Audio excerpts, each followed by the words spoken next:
Good morning, good afternoon, good evening. Welcome to Raven's Readings. Today I'm reading again from Winnie the Pooh by A. Milne. I'll be reading from classics like this on Tuesdays and my own stories on Fridays.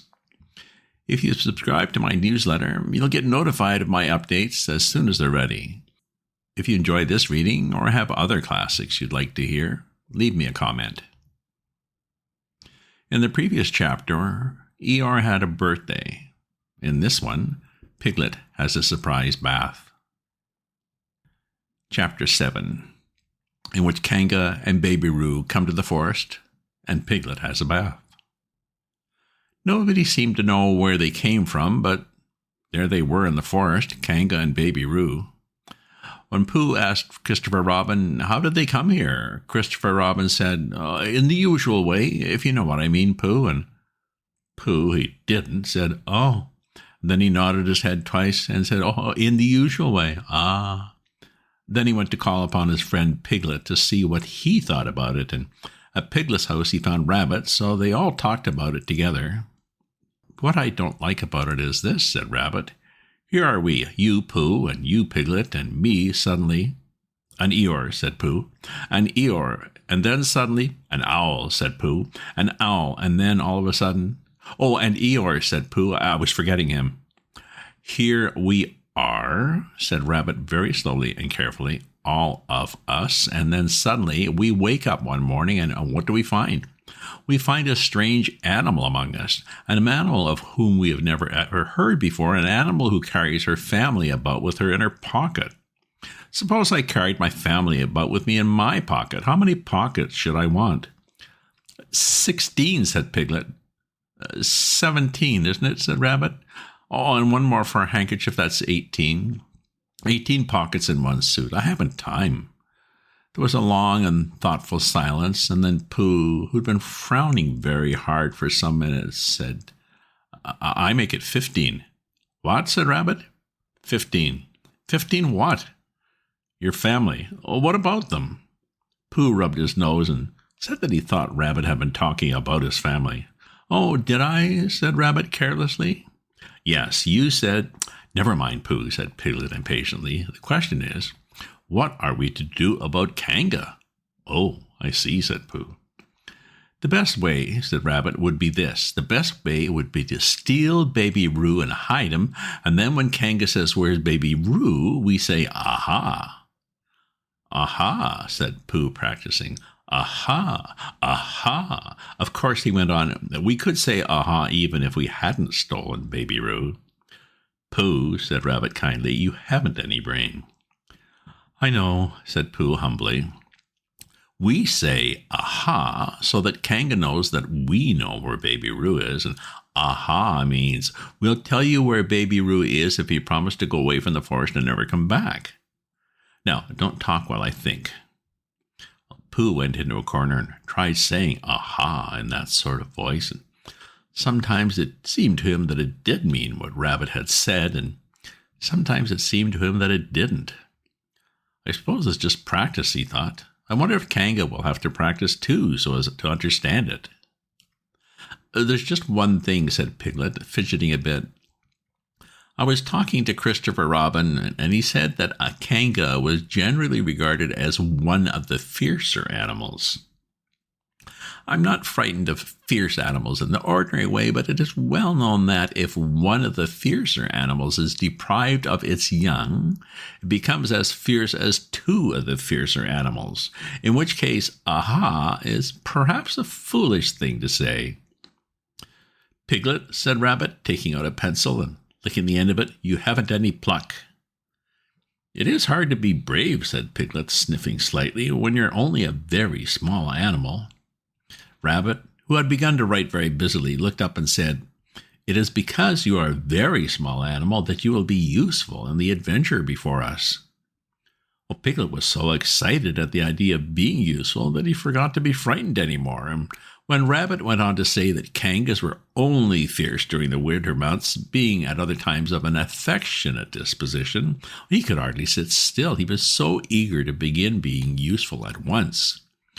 What about me? Said Pooh sadly. I suppose I shan't be useful? Oh, never mind, Pooh, said Piglet comfortingly. Another time, perhaps. Without Pooh, said Rabbit solemnly as he sharpened his pencil, the adventure would be impossible. Oh, said Piglet, and tried not to look disappointed, but Pooh went into a corner of the room and said proudly to himself, Impossible without me, that sort of bear. Now, listen, all of you, said Rabbit when he had finished writing, and Pooh and Piglet sat listening very eagerly with their mouths open. This was what Rabbit read out. Plan to capture Baby Roo. 1. General remarks. Kanga runs faster than any of us, even me. Number 2. More general remarks. Kanga never takes her eye off Baby Roo except when he's safely buttoned up in her pocket. 3. Therefore, if we are to capture Baby Roo, we must get a long start because Kanga runs faster than any of us, even me. See number 1. 4. A thought. If Roo had jumped out of Kanga's pocket and Piglet had jumped in, Kanga wouldn't know the difference because Piglet is a very small animal. 5. Like Roo. 6. But Kanga would have to be looking the other way first so as not to see Piglet jumping in. 7. See number 2. 8. Another thought. But if Pooh was talking to her very excitedly, she might look the other way for a moment. 9. And then I could run away with Roo. 10. Quickly. 11. And Kanga wouldn't discover the difference until afterwards. Well, Rabbit read this out proudly, and for a little while after he had read it, nobody said anything, and then Piglet, who had been opening and shutting his mouth without making any noise, managed to say very huskily, And afterwards? How do you mean? When Kanga does discover the difference? Oh, then we all say, Aha! All 3 of us? Yes. Oh, why, what's the trouble, Piglet? Nothing, said Piglet. As long as we all 3 say it, as long as we all 3 say it, said Piglet. I don't mind, he said, but I shouldn't care to say aha by myself. It wouldn't sound nearly so well. By the way, he said, you're quite sure about what you said about the winter months? The winter months? Yes, only being fierce in the winter months? Oh, yes, that's all right, said Rabbit. Well, Pooh, you see what you have to do? No, said Pooh Bear. Not yet, he said. What do I do? Well, you just have to talk very hard to Kanga, said Rabbit, so she doesn't notice anything. Oh, about what? Well, anything you like. Oh, you mean like telling her a bit of poetry or something? That's it, said Rabbit. Splendid. Now come along. So they all went out to look for Kanga. Kanga and Roo were spending a quiet afternoon in a sandy part of the forest. Baby Roo was practicing very small jumps in the sand and falling down mouse holes and climbing out of them, and Kanga was fidgeting about and saying, Just one more jump, dear, and then we must go home. And at that moment, who should come stumping up the hill but Pooh? Good afternoon, Kanga. Good afternoon, Pooh. Look at me jumping, squeaked Roo, and fell into another mouse hole. Hello, Roo, my little fellow. We were just going home, said Kanga. Good afternoon, Rabbit. Good afternoon, Piglet.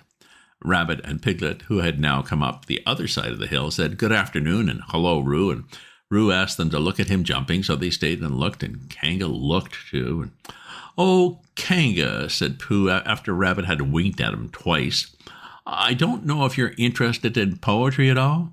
Hardly at all, said Kanga. Oh, said Pooh. Roo, dear, just one more jump and we must go home. There was a short silence while Roo fell down another mouse hole. Go on, said Rabbit in a loud whisper behind his paw. Oh, talking of poetry, said Pooh, I made up a little piece as I was coming along. It went like this, now, let me see.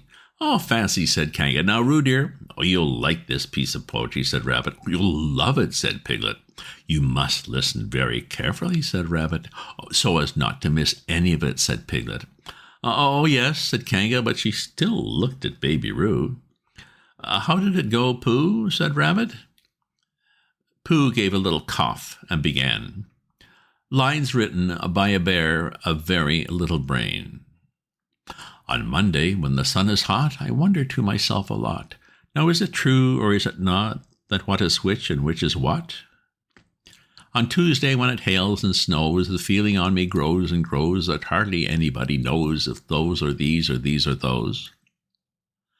On Wednesday, when the sky is blue and I have nothing else to do, I some days wonder if it's true that who is what and what is who. On Thursday, when it starts to freeze and hoar frost twinkles on the trees, how very readily one sees that these are whose, but whose are these? On Friday, yes, it is, said Kanga, not waiting to hear what happened on Friday. Just one more jump, Roo dear, and then we really must be going. Rabbit gave Pooh a hurrying up sort of nudge. Talking of poetry, said Pooh quickly, have you ever noticed that tree right over there? Where? Said Kanga. Now, Roo. Right over there, said Pooh, pointing behind Kanga's back. No, said Kanga. Now jump in, Roo dear, when we'll go home. Oh, you ought to look at that tree right over there, said Rabbit. Shall I lift you in, Roo? And he picked up Roo in his paws. I can see a bird in it from here, said Pooh. Or is it a fish? Oh, you ought to see that bird in there, said Rabbit, unless it's a fish. Oh, it isn't a fish, it's a bird, said Piglet. So it is, said Rabbit. Is it a starling or a blackbird, said Pooh. Oh, that's the whole question, said Rabbit. Is it a blackbird or a starling? And then at last Kanga did turn her head to look, and the moment that her head was turned, Rabbit said in a loud voice, In you go, Roo, and in jumped Piglet into Kanga's pocket, and off scampered Rabbit with Roo in his paws as fast as he could. Why, where's Rabbit, said Kanga, turning around again. Are you all right, Roo dear? Piglet made a squeaky Roo noise from the bottom of Kanga's pocket.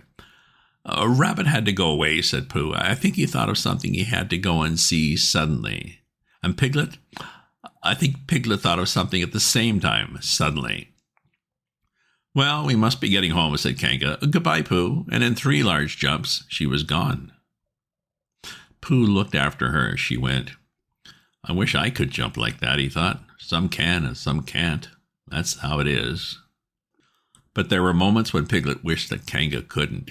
Often, when he had had a long walk home through the forest, he had wished that he was a bird, and now he jerkily thought to himself at the bottom of Kanga's pocket, If this is flying, I shall never really take to it. And as he went up in the air, he said, woo, and he came down, he said, ow, and he was like, ooh, ow, ooh, ow, ooh, ow, all the way to Kanga's house.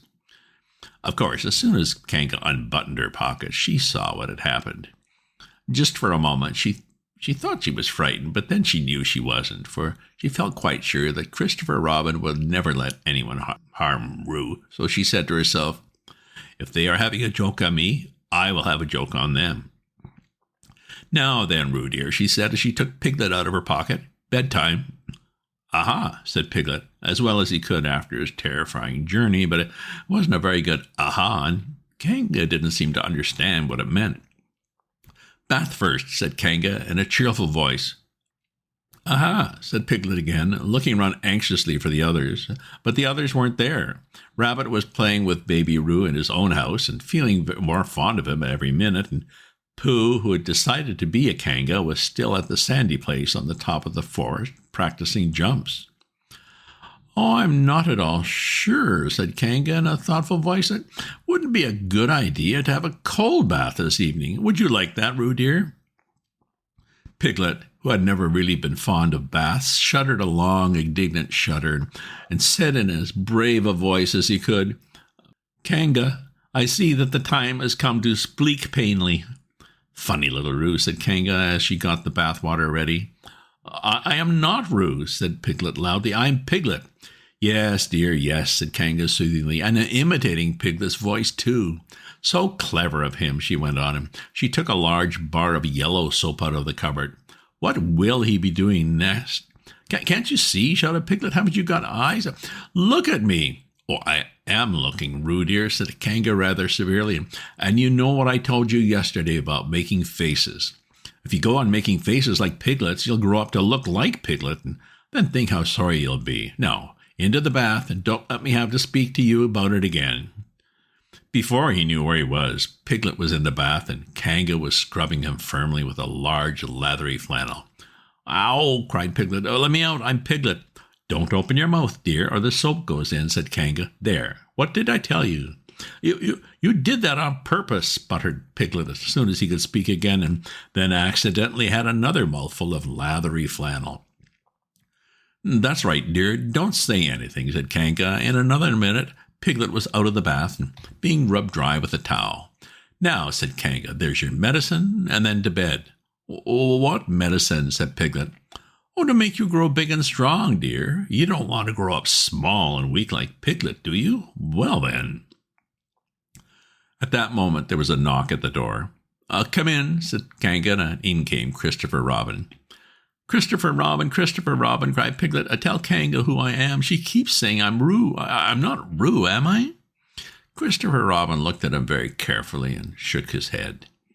"Well, you can't be Roo," he said, "because I've just seen Roo playing in Rabbit's house."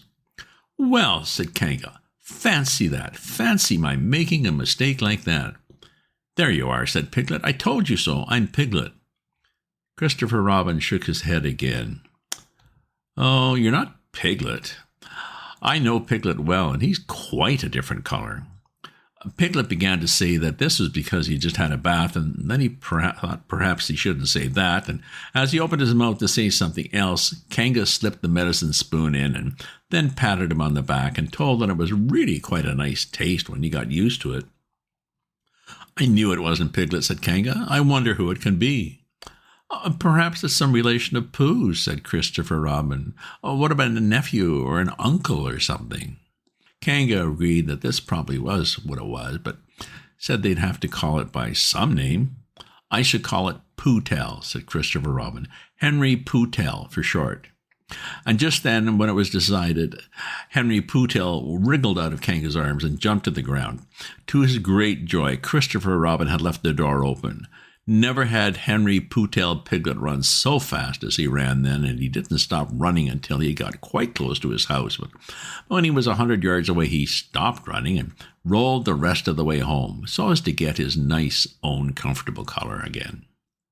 So Kanga and Roo stayed in the forest, and every Tuesday Roo spent the day with his great friend Rabbit, and every Tuesday Kanga spent the day with her great friend Pooh, teaching him to jump, and every Tuesday Piglet spent the day with his great friend Christopher Robin, so they were all happy again.